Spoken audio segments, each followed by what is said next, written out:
Hari itu hujan turun pelan, seperti ragu-ragu menyentuh bumi.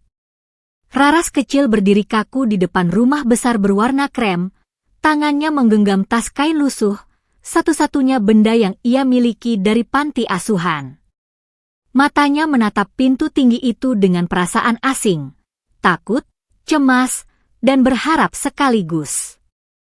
"Masuk, Nak." Suara lembut itu datang dari seorang perempuan paruh baya dengan wajah teduh. "Mulai hari ini rumahmu." Raras mengangguk kecil. Di balik perempuan itu, seorang remaja lelaki berdiri. Tubuhnya tinggi untuk usianya, wajahnya tenang, dan matanya, entah kenapa, terasa hangat.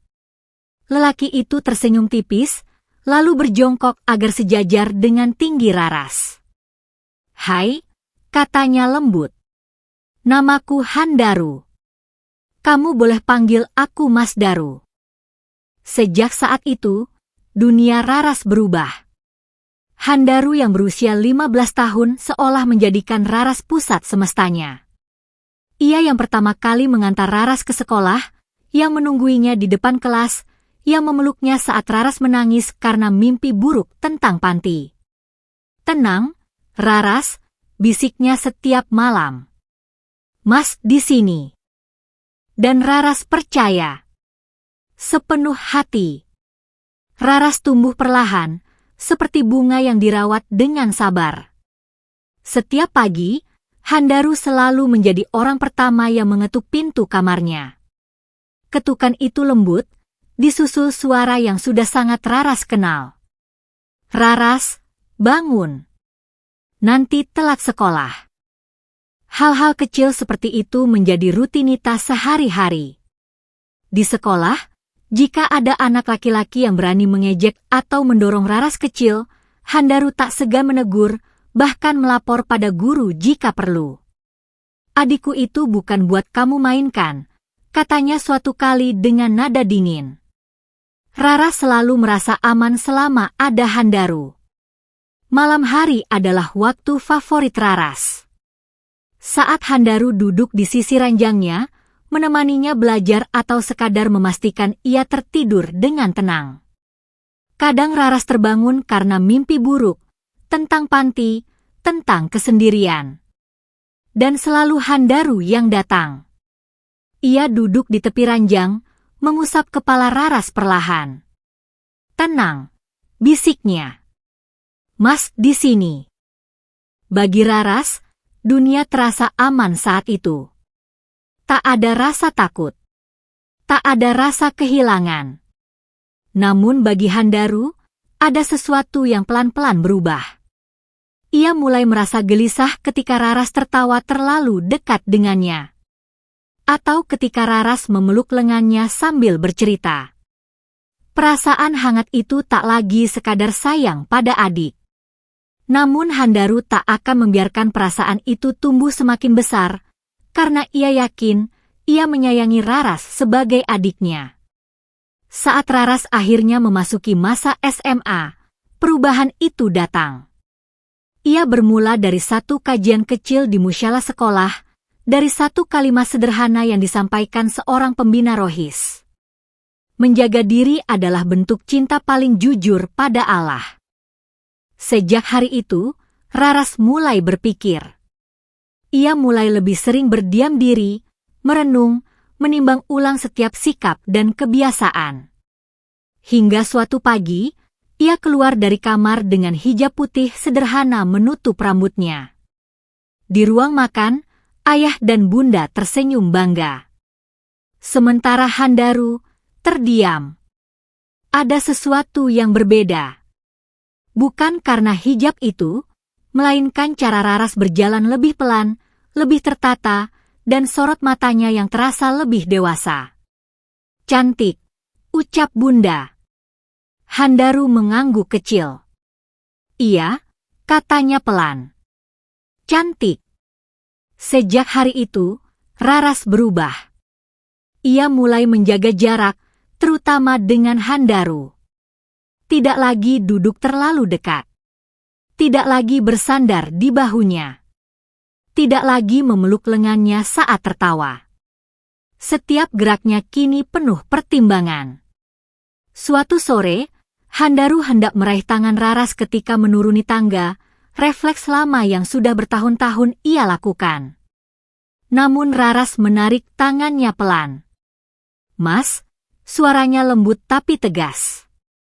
"Jangan." Handaru terhenti. "Maaf," lanjut Raras menunduk. "Sekarang, kita harus jaga batas. Bagaimanapun Mas bukan kakak kandungku." Kalimat itu menghunjam lebih dalam dari yang Raras sadari. Handaru tak membalas. Ia hanya mengangguk dan menarik tangannya kembali. Sejak saat itu, jarak yang tadinya samar menjadi nyata. Mereka tetap bicara, tetap tertawa, tapi ada garis tak kasat mata di antara mereka. Sementara itu, Raras tak tahu sejak kapan di hatinya terselip sebuah perasaan yang tak berani ia beri nama. Perasaan yang ia yakini salah, karena tak sepantasnya hadir. Perasaan pada Handaru. Dan malam-malam Raras kini diisi dengan doa. Ia duduk di sajadah, air mata seringkali jatuh tanpa suara. "Ya Allah, kalau perasaan ini salah, tolong ambil perlahan dari hatiku." Di sisi lain, Handaru juga berperang dengan dirinya sendiri. Setiap kali melihat Raras berjalan menjauh, hatinya berdenyut nyeri. Kenapa aku merasa kehilangan? Kenapa jarak ini terasa seperti hukuman? Handaru sering berdiri di depan pintu kamar Raras, ragu untuk mengetuk. Ia ingin memastikan Raras baik-baik saja, tapi takut kehadirannya justru melanggar batas yang Raras jaga. Dan tanpa mereka sadari, perubahan itu bukan menyembuhkan perasaan. Karena perasaan yang dipendam terlalu lama, selalu mencari jalan untuk kembali muncul. Hingga tibalah di sebuah sore, Raras bolak-balik menatap ponselnya, membaca pesan-pesan lama dari Handaru, kalimat sederhana tentang pulang tepat waktu, tentang makan yang jangan telat. Hal-hal kecil yang dulu terasa biasa, kini justru membuat matanya panas. Ia tahu, jika malam ini ia tidak bicara, ia akan terus hidup dalam kebohongan. Dan Raras tak menyangka, ia akhirnya memiliki keberanian sebesar ini. Setelah makan malam, Raras memberanikan diri menghampiri Handaru yang sedang duduk di ruang keluarga. Televisi menyala tanpa suara. Cahaya lampu jatuh lembut di wajah Handaru, membuat Raras semakin ragu. "Mas," panggilnya pelan. Handaru menoleh. "Iya, Dek." Satu kata itu hampir membuat Raras mundur. Namun ia tetap duduk di hadapannya. Kedua tangannya saling menggenggam, mencoba menghentikan gemetar. "Aku mau bicara." Nada suaranya membuat Handaru mematikan televisi. "Ada apa?" Raras menunduk lama. Air matanya jatuh sebelum ia sempat mengucapkan apapun. "Mas, aku takut kalau aku terus diam, aku akan semakin merasa sakit." Handaru terdiam. Raras menarik napas panjang, lalu mengangkat wajahnya. Matanya basah, tapi tekadnya bulat. "Aku suka sama Mas." Dunia seakan berhenti. Handaru membeku, seolah kata-kata itu tak masuk akal. Dadanya berdegup keras, terlalu keras. Ada bahagia yang tak diundang, dan ketakutannya menamparnya bersamaan. "Raras," suaranya parau. "Kamu salah." Kalimat itu keluar terlalu cepat. "Mas itu kakak kamu." Setiap kata terasa seperti pisau bagi Raras. "Aku tahu," jawab Raras lirih. "Makanya aku benci perasaan ini. Aku lawan. Aku doakan supaya hilang. Tapi semakin aku diam, semakin sakit." Handaru berdiri. Ia berjalan menjauh beberapa langkah, mengusap wajahnya frustasi. "Kamu masih muda," katanya, mencoba terdengar rasional. "Ini cuma perasaan sementara. Kekaguman. Nanti juga hilang." Raras menggeleng. "Mas, jangan remehkan perasaanku. Karena aku juga tahu, perasaanku bukan sebuah dosa. Kita tidak sedarah, dan tidak ada ikatan persusuan," ucap Raras dengan bergetar. Lalu tangisnya pecah. Handaru menutup mata. Ia ingin memeluk Raras. Ingin mengatakan bahwa perasaannya sama. Namun suara lain di kepalanya lebih keras, tentang tanggung jawab, tentang dosa, tentang kepercayaan orang tua. "Maaf," katanya akhirnya. "Mas nggak bisa." Raras berdiri, kakinya hampir tak kuat menopang tubuhnya. "Terima kasih sudah jujur," ucapnya pelan. "Maaf karena sudah bikin Mas nggak nyaman." Malam itu, mereka berpisah dengan jarak yang tak pernah ada sebelumnya. Hingga beberapa hari kemudian, Handaru meminta izin pindah ke apartemen. Alasannya terdengar masuk akal, jarak ke kantor lebih dekat. Ayah dan bunda mengizinkan. Namun Raras tahu. Ia tahu Handaru pergi karena tak sanggup tinggal di rumah yang menyimpan perasaan terlarang. Dan Raras menyesal. Seandainya ia diam, mungkin Mas Daru masih ada di sisinya, meski hanya sebagai kakak. Sejak Handaru pindah ke apartemen, rumah terasa lebih sunyi. Raras masih menjalani hari-harinya seperti biasa, namun ada ruang kosong yang tak bisa ia isi dengan apapun. Ia tak lagi mendengar suara langkah Handaru di pagi hari, tak lagi menerima pesan singkat yang menanyakan apakah ia sudah makan. Dan Raras berusaha menerima itu sebagai konsekuensi dari keberaniannya sendiri. Hingga suatu sore, Bunda memanggilnya ke ruang tengah. "Raras," kata Bunda sambil tersenyum kecil, "nanti malam Mas Daru pulang. Ayah dan Bunda mau mengenalkan dia dengan anak teman ayah." Kalimat itu jatuh pelan, tapi menghancurkan. "Oh," Raras menunduk, memaksakan senyum. "Baik, Bun." Ia masuk ke kamar dengan langkah gontai. Begitu pintu tertutup, senyum itu runtuh. Air matanya jatuh satu persatu, sunyi. Ia memeluk bantal, menggigit bibirnya agar tak bersuara. "Aku nggak punya hak cemburu," batinnya. Dia memang seharusnya menikah.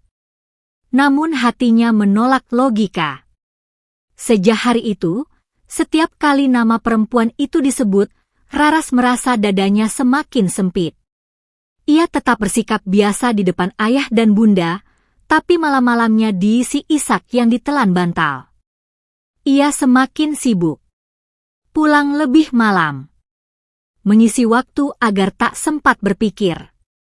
Hingga malam itu tiba. Raras pulang dari kampus diantar seorang teman lakinya. Mereka tertawa kecil di depan rumah, membicarakan tugas. Saat mobil berhenti, Raras menoleh, dan seketika senyumnya memudar. Handaru berdiri di teras. Lampu rumah menerangi wajahnya yang datar, namun matanya gelap. Tangannya dimasukkan ke saku celana, bahunya kaku. Ia jelas melihat Raras turun dari mobil bersama lelaki lain. "Terima kasih ya," kata Raras pada temannya. Setelah mobil itu pergi, keheningan jatuh. Kalau pulang kemalaman, Handaru akhirnya bicara, suaranya dingin dan tertahan, "Lebih baik telepon Mas minta jemput." Raras tertawa kecil, pahit. "Jangan bersikap seolah hubungan kita baik-baik saja, Mas," ucap Raras, suaranya bergetar meski ia berusaha tegar. "Aku sadar sekarang semuanya jadi canggung. Dan itu salahku." Ia menarik napas, menahan air mata. Aku juga mau mulai membiasakan diri. Nggak bergantung sama Mas lagi. Apalagi, Mas sebentar lagi menikah. Kata itu seperti pisau yang ia tancapkan ke dadanya sendiri. Handaru menatapnya tajam. Ada sesuatu yang bergejolak di matanya. Marah, cemburu, sakit, namun tak satu pun ia ucapkan. Maaf, kata Raras pelan. Kalau kejujuranku waktu itu bikin Mas nggak nyaman. Ia melangkah masuk ke rumah tanpa menoleh lagi. Di teras, Handaru berdiri lama. Sangat lama. Malam itu, Handaru sadar ia tak pernah benar-benar berhasil menghindar. Dan melihat Raras di antara lelaki lain membuatnya mengerti satu hal yang tak bisa ia sangka lagi. Ia cemburu. Dan itu berarti, selama ini ia berbohong pada dirinya sendiri. Malam itu, Handaru tidak langsung pulang ke apartemennya. Ia duduk lama di dalam mobil, bayangan Raras, wajahnya yang menahan air mata, suaranya yang bergetar ketika menyebut kata menikah, terus berputar di kepalanya tanpa ampun. Ia mengira menjauh adalah solusi. Ia mengira pindah rumah akan membuat perasaan itu melemah. Namun nyatanya, jarak hanya membuatnya semakin sadar betapa dalam rasa itu sudah berakar. Ia teringat malam pengakuan Raras. Teringat bagaimana hatinya justru bergetar bahagia ketika tahu perasaan itu berbalas, sebuah kebahagiaan yang langsung ia tekan dengan rasa bersalah. Namun malam ini, ia sadar satu hal pahit. Menghindar hanya akan membuat mereka berdua semakin terluka. Handaru pulang ke apartemen dengan langkah gontai. Ia duduk di tepi ranjang, menatap ponselnya lama. Ia bangkit, mengambil air wudhu. Di sajadah kecil itu, untuk pertama kalinya ia benar-benar jujur pada Tuhan. Ya Allah, kalau perasaan ini salah, kenapa Engkau biarkan ia tumbuh selama ini? Kalau ini ujian, aku mohon petunjuk MU. Setelah lama terdiam, Handaru meraih ponselnya. Jarinya gemetar saat mengetik. Ia menghapus, mengetik ulang, lalu berhenti. Berkali-kali. Hingga akhirnya ia menulis dengan tekad yang bulat.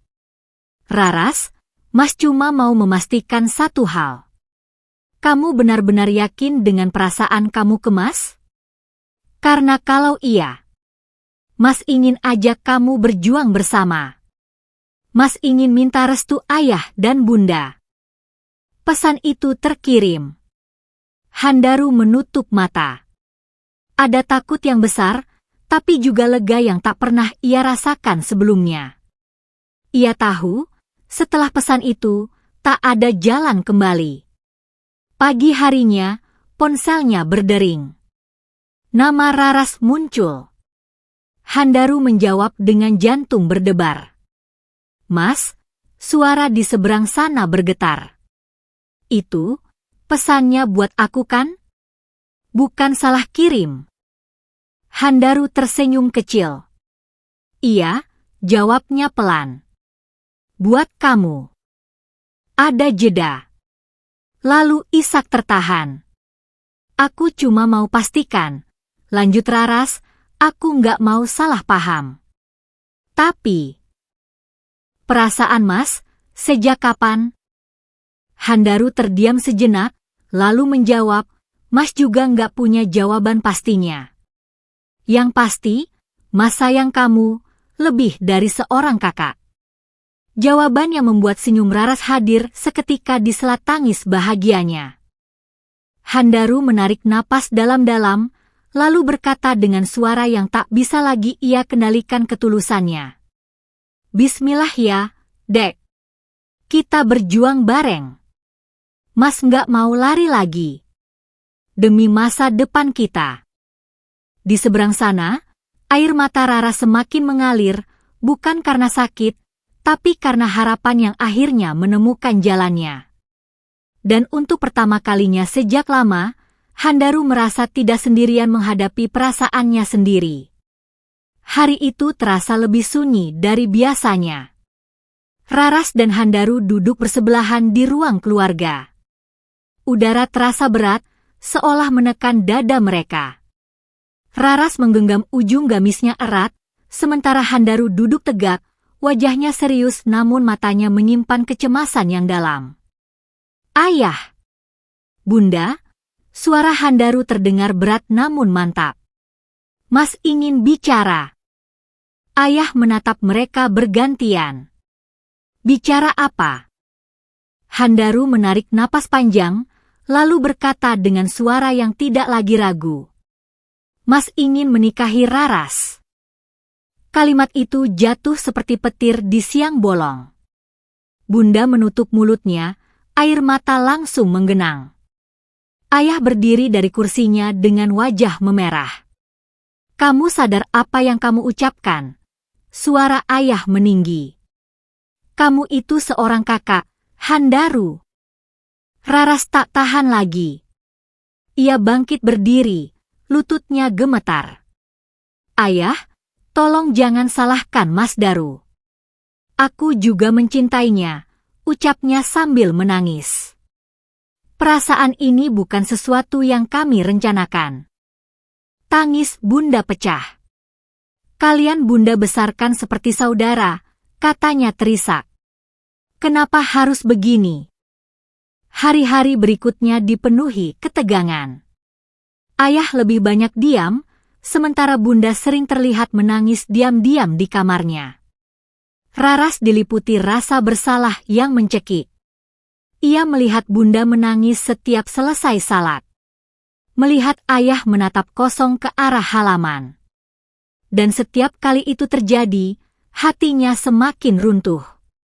Aku nggak kuat, Mas, ucap Raras suatu malam dengan suara gemetar. Aku nggak sanggup melihat Bunda sesedih itu karena kita. Handaru menghela nafas berat. Mas juga sakit, katanya pelan. Tapi kalau kita menyerah sekarang, luka ini nggak akan pernah sembuh.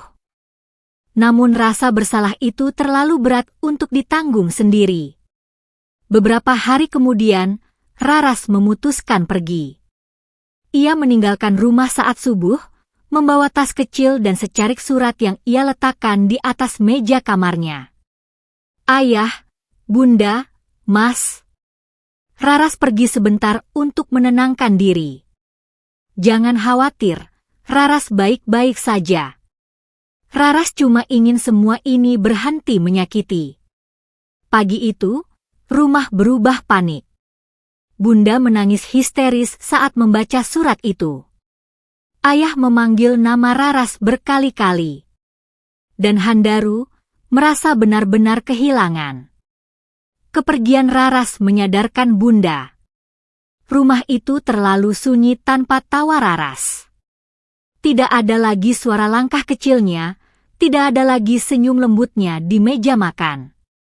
Yang tersisa hanya penyesalan. Kita egois, kata Bunda pada ayah dengan suara parau.